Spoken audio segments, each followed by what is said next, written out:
Umalik sila sa campsite at muling nagsindi ng apoy, pero may kakaiba ng pakiramdam. Ang hangin ay tila mas naging malamig at ang mga tunog mula sa kagubatan ay mas nagiging malakas. Habang nagkwentuhan, may narinig silang malakas na kaluskos mula sa madiling na bahagi ng kagubatan. Tahimik silang nagkatinginan. Ano yun? Bulong ni Carla habang nakakapit kay Marco. Sumunod ang kakaibang tunog. Tila may nilalamokos na mga dahon na sinabayan ng malakas na paglagapak. At pagkatapos ay isang garalgal na tunog na tila naghihirap na nilalang. Nanindig ang balahibo ni Alden. Alam niya ang tunog na iyon. Nabasa niya sa mga lumang libro. Aswang! To bulong na sabi ni Mang Tonyo. Habang seryosong tinitignan niya ito, nagsimulang magpanik sina Leo at Ben.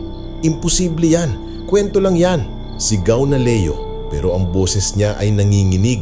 Hindi pa natatapos ang kanilang pag-uusap nang may marinig silang mabilis na yapak. Biglang dumilim ang paligid.